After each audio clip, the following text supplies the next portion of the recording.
Spray guns are used in rooms with a maximum floor area of 100 square meters. When using spray guns, the user can clearly see where the chemical has been applied. The contact time between surface and chemical is longer. Spray guns can be used to advantage in bakeries, butcher shops, fishmongers, kitchens, delicatessens and the like, as well as in campsite bathrooms, swimming pools and sports centres.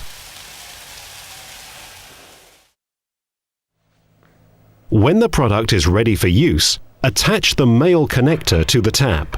If it does not fit straight onto the tap, you can use the attached reduction ring. The hose snaps onto the tap. You will find dosage concentration marked on the side of the chemical container.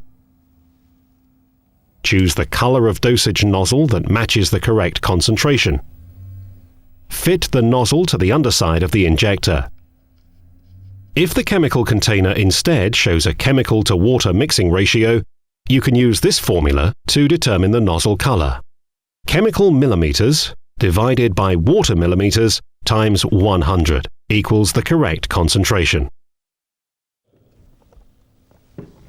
Fit the suction hose onto the hose connector on top of the nozzle.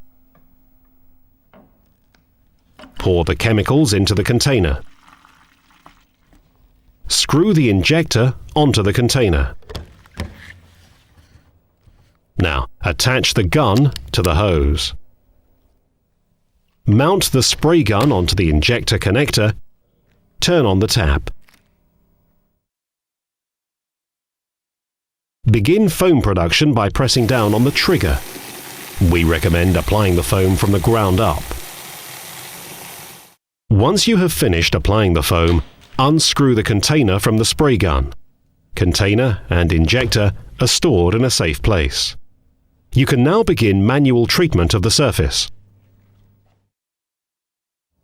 When you have finished, attach the steel pipe to the gun and rinse off the foam. When the cleaning process is completed, store the hose and gun in the correct place. We recommend fitting a safe one between the water supply and the hose to safeguard drinking water from chemical return flow contamination. By providing colored containers, we help users to identify which chemicals they are using. For example, red containers are used for acids, blue for alkaline agents, yellow for disinfection agents, and green for neutral or clean water.